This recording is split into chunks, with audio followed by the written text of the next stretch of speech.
சட்டமன்ற தேர்தல் நெருங்கி வருவதையொட்டி அதிமுக கூட்டணி தொடர்பான பேச்சுவார்த்தை சுமூகமாக நடைபெற்றதாக இபிஎஸ் தெரிவித்திருக்கிறார். அவர் செய்தியாளர்களை சந்தித்து அந்த காட்சிகளையும் பார்த்தோம். அதிமுக கூட்டணி தொடர்பான தொகுதி பங்கீட்டு பேச்சுவார்த்தை சுமூகமாக நடைபெற்றிருக்கிறது. இந்த தொகுதி பங்கீட்டு பேச்சுவார்த்தையில் பாஜகவிற்கு 27 இடங்களும், பாமகவிற்கு 18 இடங்களும், அமமுகவிற்கு 11 இடங்களும் ஒதுக்கீடு செய்யப்பட்டிருக்கிறது. அந்த அண்மை செய்தியை பார்த்து வருகிறோம். சட்டமன்ற தேர்தல் நெருங்கி வருவதை ஒட்டி அதிமுக கூட்டணி தொடர்பான தொகுதி பங்கீட்டு பேச்சுவார்த்தையில் ஈடுபட்டிருக்கிறது. தொடர்ந்து அதிமுக தொகுதி பங்கீட்டு பேச்சுவார்த்தையில் பாஜகவிற்கு 27 இடங்களும், பாமகவிற்கு 18 இடங்களும், அமமுகவிற்கு 11 இடங்களும் ஒதுக்கீடு செய்யப்பட்டிருக்கிறது. இது தொடர்பாக கருத்துக்களை பகிர்ந்து கொள்வதற்காக இணைகிறார் பத்திரிகையாளர் துரை கர்ணா அவர்கள். சார் வணக்கம். தற்போது அதிமுக தொகுதி பங்கீடு பேச்சுவார்த்தையில் ஈடுபட்டிருக்கிறது. தொடர்ந்து பாஜகவிற்கு அதிகபட்சமாக 27 இடங்களும், அமமுகவிற்கு 11 இடங்களும், பாமகவிற்கு 18 இடங்களும் ஒதுக்கீடு செய்யப்பட்டிருக்கு. அது தொடர்பாக உங்களுடைய கருத்துக்கள் என்ன?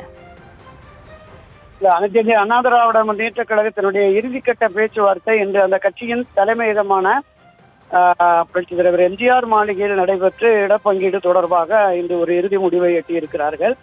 இன்று இரவுக்குள் 1-2 சிறிய கட்சிகளுக்கு இடஒதுக்கீட்டை கொடுத்து முடித்து விடுவார்கள் அப்படின்னு பார்க்கிறோம்.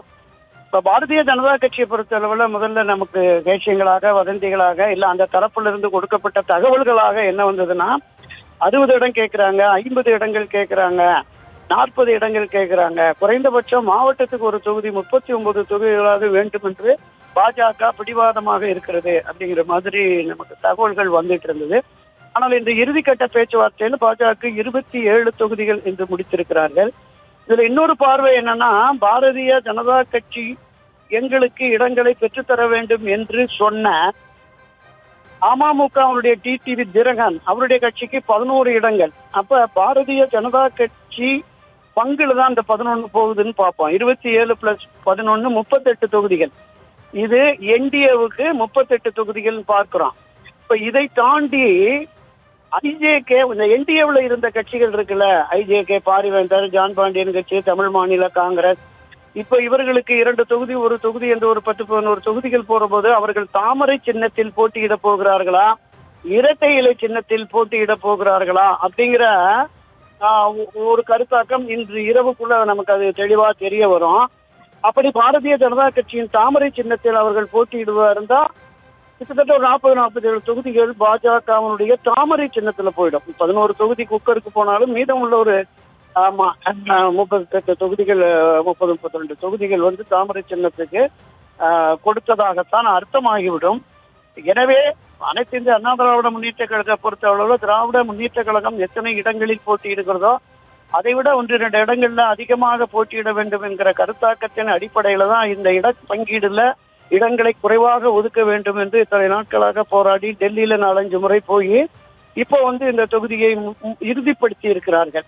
ஆனாலும் கூட திராவிட முன்னேற்ற கழகம் 170 தொகுதிக்கு மேல அவங்க நிற்பதற்கான வாய்ப்பு இருக்கிறதாக நமக்கு தெரிகிறது. அங்கேயுமே இழுபறி நிலை இருக்கு. சிபிஎம், திசிக, நம்ம தேமுதிக, கமலுடைய மக்கள் நீதி மையம் இவங்களுக்கெல்லாம் கொடுத்துட்டு எவ்வளவு போறாங்க அப்படிங்கிறது தெரியல. ஆனா இதுல எதிர்கொள்ள வேண்டிய சவால் என்று பார்த்தால் திராவிட முன்னேற்ற கழகம் வெர்சஸ் அனைத்து இந்திய அண்ணா திராவிட முன்னேற்ற கழகம், இந்த 2 பெரும் கட்சிகளினுடைய கூட்டணி பலம் எப்படி இருக்கிறது அப்படிங்கிறத பார்க்கிற பொழுது திராவிட முன்னேற்ற கழகம் அணி ஓரளவுக்கு வலுவாக இருக்கிறது. அனைத்து இந்திய அண்ணா திராவிட முன்னேற்ற கழகத்தினுடைய கூட்டணி என்பது கொஞ்சம் வலு குறைவாகத்தான் தெரிகிறது. ஒருவேளை ஆட்சி மாற்றத்தை விரும்புகிற மக்களுடைய ஆதரவு, செல்வாக்கு இருக்குமே என்றால் போட்டி கடுமையாக இருக்கும். அதுல எந்த மாற்று கருத்தும் இல்லை. இப்போது புதிதாக திருமதி வி.கே. சசிகலா, திரு ராமதாஸ் ஆகியோர் வட மாவட்டம் மேற்கு மண்டலத்துல ஓரளவுக்கு வன்னிய மக்களிடம் செல்வாக்கு உள்ள ராமதாசும், டெல்டா மாவட்டம் தென் மண்டலங்கள்ல அந்த முக்குளத்தோர் உள்ளிட்ட வாக்காளர்களுடைய ஓரளவுக்கு செல்வாக்கும் பெற்றிருக்கிற இந்த இருவரும் இணைந்து ஒரு 5வது அணியை அவர்கள் போட்டி களத்திற்கு கொண்டு வருகிற பொழுது அதன் பாதிப்பு இந்த அனைத்து இந்திய அதிமுக என்டிஏ கூட்டணிக்கு இருக்கும் என்பதையும் நம்ம பார்க்கணும். எப்படி இதையெல்லாம் சமாளித்து இந்த தேர்தலை எதிர்கொள்ள போகிறாருங்கிறது ஒரு மிகப்பெரிய கேள்விக்குறிதான் சகோதரி.